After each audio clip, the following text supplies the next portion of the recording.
Entre 2015 et 2016, Yankuba Baidji, à l'instar de milliers de jeunes Africains, a tenté de rejoindre l'Europe par la Méditerranée. Il fallait être vraiment fou pour passer par la Libye. Donc voilà, nous on était tellement fous, on était tellement...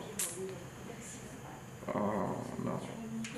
Vous racontez votre parcours dans le documentaire Thilo Koto, signé Sophie Bachelier et Valérie Malek. À la mort de votre père, vous avez quitté le Sénégal et votre Casamance natale, en proie à un conflit depuis 40 ans. Exilé en Gambie, vous avez de nouveau dû fuir le régime dictatorial de Yahya Jammeh. J'ai tenté la traversée de la Méditerranée 4 fois, 4 échecs, 3 fois emprisonné.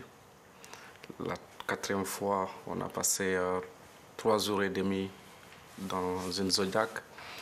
On était 153 personnes et on a eu une seule décès. On était resté dans la mer, on n'avait plus d'essence, on n'avait plus de carburant. Et on est resté sans dormir, sans manger, attendre la mort en fait. Donc du coup, à un moment donné, on n'y croyait même plus qu'on va s'en sortir. Et finalement, on a vu un bateau de la marine tunisienne qui débarque avec des gros moyens, avec des canaux. C'est comme si on était des terroristes et tout ça. Donc après, on nous a débarqué à Zarzis. Donc de Zarzis, on est parti à Mekdine. Je suis resté en Tunisie pendant 1 an et demi quand même.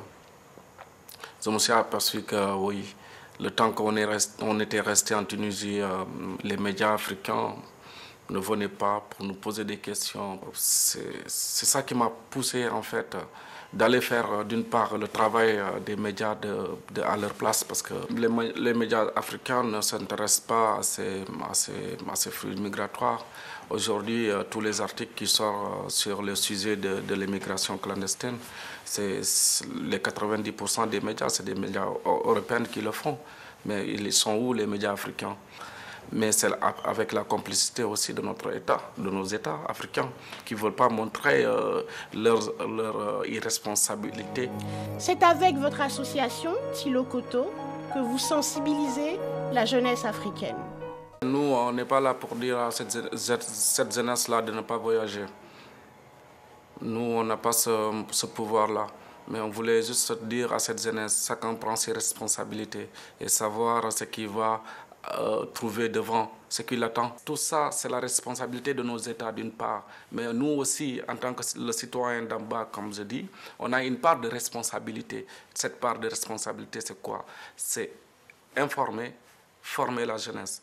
Cette association de Thilo Koto, c'est aussi ça. C'est un centre de ressources. C'est juste des jeunes qui n'ont pas de la bonne mémoire à l'école puissent être orientés à temps dans des découvertes métiers, former notre jeunesse, avoir des outils de travail bien préparés même avant de penser au voyage. On va gagner notre vie dignement ici, chez nous, que ce soit partout en Afrique. Je pense que la jeunesse a compris le message, c'est rester là.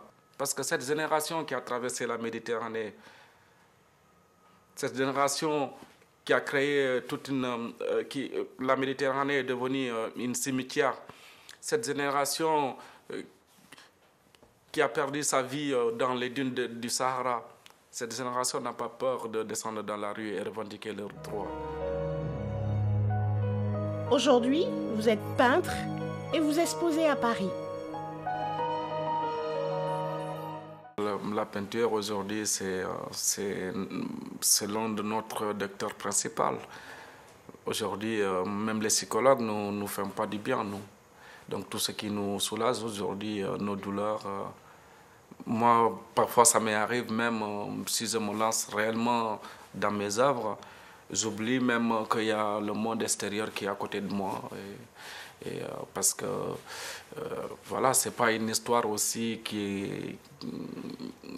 C'est une histoire dure que je raconte. C'est aussi laisser des traces.